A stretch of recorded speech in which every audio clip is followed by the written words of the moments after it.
جس کو کہتے ہیں یعنی جلدی جلدی دوڑنا، بہت دوڑنا جس طرح دوڑ ہوتی ہے وہ بھی نہیں، لیکن آرام سے چلنا بھی نہیں، بلکہ درمیانہ روی سے کام لینا، سعی کرنا، یہ واجبات میں سے ہے۔ جب 7 چکر پورے ہو جائیں اس کے بعد ہے تقصیر۔ تقصیر کا معنی ہے کہ سر کے چند بال کٹوانا یا ناخن کٹوانا، 2-4 ناخن کٹوا لیے جائیں تو بھی تقصیر ہو جاتی ہے، اور اگر داڑھی سے یا سر کے بالوں سے چند بال کٹوا لیے جائیں تو بھی اس سے تقصیر مکمل ہو جاتی ہے۔ جب یہ 5 عمل مکمل ہو جائیں گے تو عمرہ تمتع مکمل ہو جائے گا۔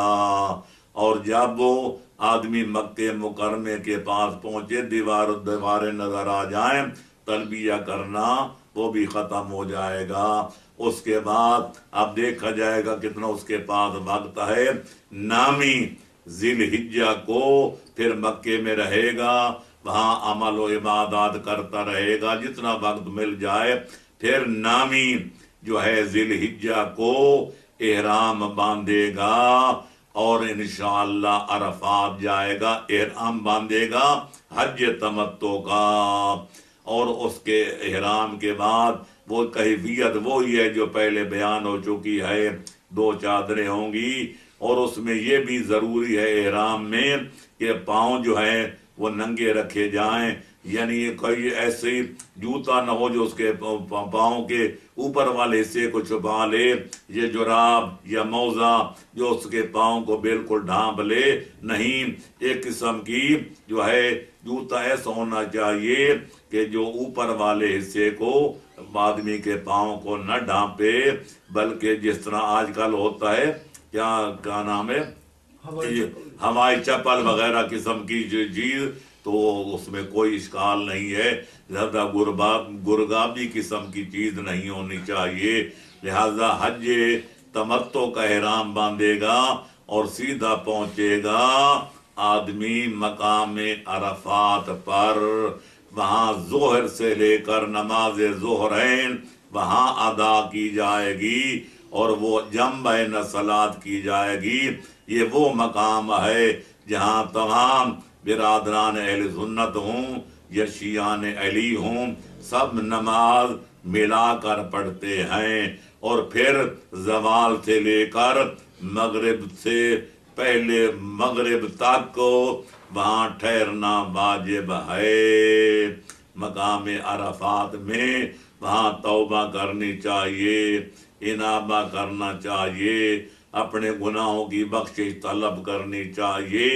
کیونکہ یہ وہ مقام ہے جہاں خالق کائنات اپنے گنہگار بندوں کی توبہ قبول فرماتا ہے۔ اس کے بعد جب غروب آفتاب ہو جائے پھر وہاں سے چلنا اور مشعر الحرام پہنچنا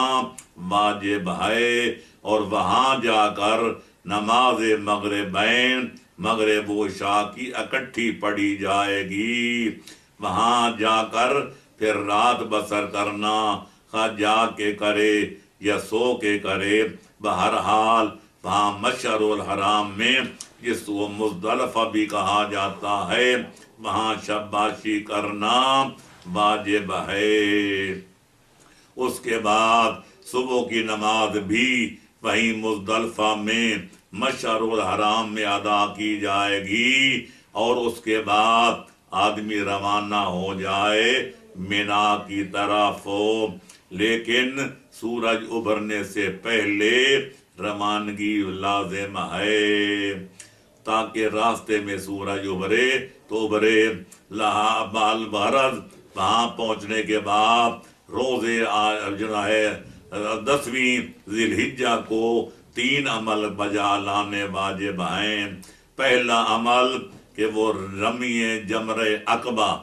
جو ہے سب سے بڑا شیطان ہے اس کو 7 کنکر مارنے ہیں۔ اس کے بعد قربانی کرنی ہے، قربانی کے بعد پھر اگر آدمی پہلی دفعہ حج پہ جائے اس پر سر مڑوانا واجب ہے، اور اگر پہلے حج کر چکا ہو